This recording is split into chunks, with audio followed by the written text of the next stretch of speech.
काफी समय पहले की बात है। एक दिन राजू नाम का एक लड़का अपने दोस्त रामू से मिलने के लिए उसके गांव आता है। वह गांव आकर उससे उसके घर का पता पूछता है और फिर उसके घर की तरफ चला जाता है। राजू अपने दोस्त से मिलने के लिए बहुत खुश था और साथ ही उसने इस गांव के बारे में कुछ रहस्य सुन रखे थे जिन्हें जानने के लिए भी वह बहुत उत्सुक था। राजू चलते चलते अपने दोस्त रामू के घर के पास पहुंच जाता है और दोनों एक दूसरे को देखकर बहुत खुश होते हैं।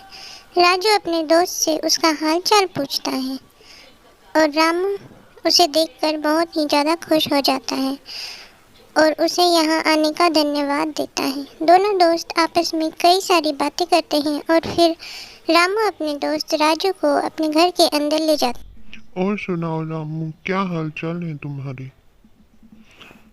राजू भैया, तुम बहुत समय के बाद आए हो। पहले बैठो, मैं तुम्हें अपनी पत्नी रानी से मिलवाता हूँ।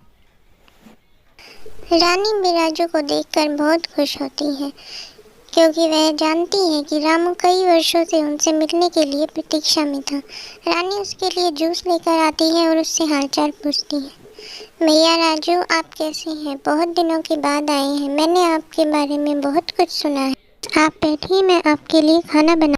रामू और राजू दोनों आपस में अपनी पुरानी यादें ताज़ा करते हुए आपस में कुछ बातें करते रहते हैं।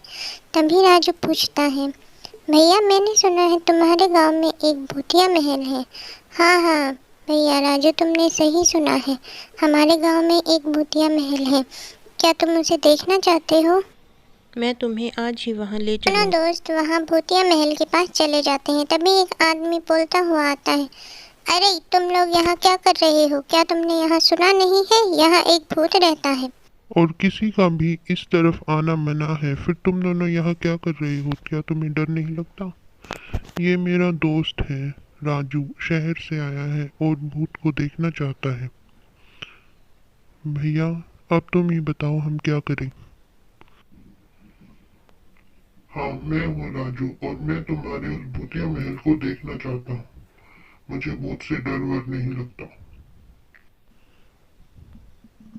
भैया राजू, तुम्हें डर नहीं लगता, पर यहाँ सभी गांव वालों को लगता है कि वो भूत बहुत खतरनाक है, इसलिए कोई भी उसके पास जाने की हिम्मत नहीं करता है। हाँ भैया, यह सच कह रही है। मेरी मानो तो तुम अंदर जाने का ख्याल अपने दिमाग से निकाल दो और वापस घर चले जाओ। मैं भी यहाँ ज़्यादा देर तक नहीं रुकने वाला हूँ। मुझे भी यहाँ बहुत डर लग रहा है, इसलिए मैं यहाँ से जा रहा हूँ। तुम दोनों अपना देखो क्या करोगे। ऐसा कहकर वह आदमी वहाँ से चला जाता है। रामू, मैं अंदर जाकर देखता हूँ, तब तक तुम मेरा यही इंतजार करना। मैं जल्द आ जाऊंगा। रामू को बाहर छोड़कर राजू अंदर चला जाता है और वह वहां जाकर इधर उधर देखने लग जाता है कि यहाँ कोई भूत तो नहीं है, पर उसे कुछ भी नजर नहीं आता है। मुझे तो लगता है लोग ऐसे ही यहाँ आने से डरते रहते हैं। यहाँ तो कोई भूत वूत नहीं है। गांव वाले भी, लगता है उनकी सोच भी पुराने लोगों की तरह ही रह गई है। ऐसा कहकर राजू इधर से उधर कमरों में घूमता रहता है और उस भूत को ढूंढने की कोशिश करता रहता है, लेकिन अब तक उसे कुछ भी दिखाई नहीं देता है। चलते चलते वह एक कमरे में पहुंच जाता है जहां उसे बहुत बड़ा आईना दिखाई देता है। वह उसमें जाकर अपनी शक्ल देखने ही वाला है कि तभी उसे वहां एक भूत दिखाई देता है और वह अपने घुटनों पर बैठ जाता है और फिर उस भूत से बातें करने लगता है। क्या तुम ही वह भूत हो जिसने सभी को डरा रखा है? हाँ, मैं ही वो भूत हूँ। पर तुम यहाँ क्या कर रही हो? कौन हो तुम? क्या तुम्हें मुझसे डर नहीं लगता? नहीं, मुझे तुमसे कोई डर वर नहीं लगता और मैं यहाँ तुम्हें यहाँ से भगाने के लिए आया हूँ। तुमने सभी गाँव वालों को परेशान करके रखा है, अब यहाँ से चले जाओ। मैं जानती हूँ कि मेरी वजह से सभी गाँव वाले परेशान हैं और मैं यहाँ तुम्हारे ही आने का इंतजार कर रही थी। मुझे किसी ने श्राप दिया था कि जब तक कोई यहाँ आकर मुझे याद नहीं दिलाता है कि मैं कौन हूँ, तब तक मैं इसी शीशे में बंद रहूंगी और कभी यहाँ से बाहर नहीं जा पाऊंगी। आज तुम आए हो तो तुम मुझे आजाद करने के लिए ही आए हो। मुझे याद दिलाओ कि मैं कौन हूँ और फिर मैं यहाँ से मुक्त हो मर चुकी हूँ और अब तुम्हारे लिए यही अच्छा है कि तुम अपने आप को इस आईने से मुक्त करके इस गांव से हमेशा हमेशा के लिए चली जाओ। यही मेरी सलाह है और यही मेरी इच्छा भी है। अगर तुमने ऐसा नहीं किया तो मैं कल ही किसी तांत्रिक बाबा को बुला करके तुम्हें यहाँ बोतल में बंद करके ले जाऊंगा और फिर तुम्हें किसी ऐसे समुद्र में फेंक दूंगा जहाँ से तुम कभी भी वापस नहीं आ पाओगे।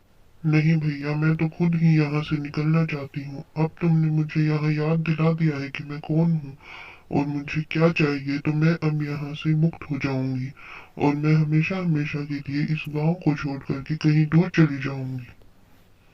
वह भूत उस गांव को छोड़कर हमेशा के लिए चली गई और राजू भी अपने दोस्त रामू के पास वापस आ जाता है।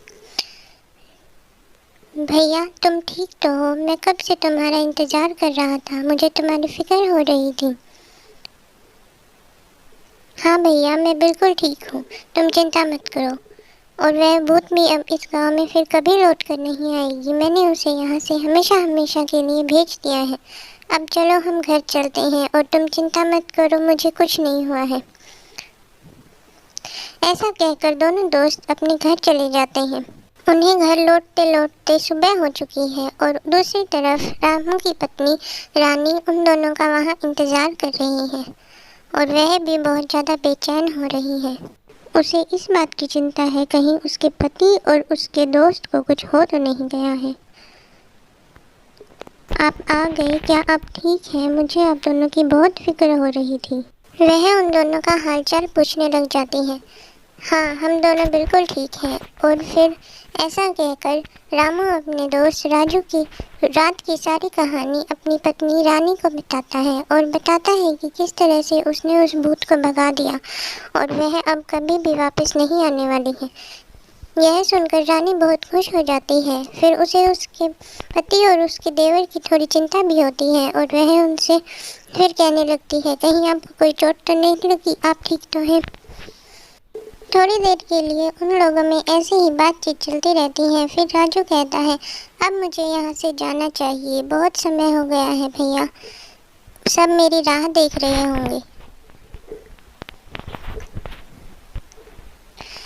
क्यों ना तुम थोड़े दिन और रुक जाओ, वैसे भी भैया यह तुम्हारा ही तो घर है और रात तो ऐसे ही निकल गई, हमने कुछ ज़्यादा बातें भी नहीं की।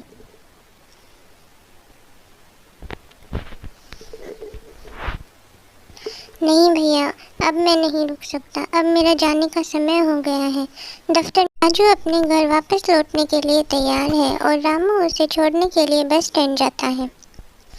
दोनों दोस्त वहाँ भी काफ़ी देर तक बातें करते रहते हैं। इतने में बस आ जाती है।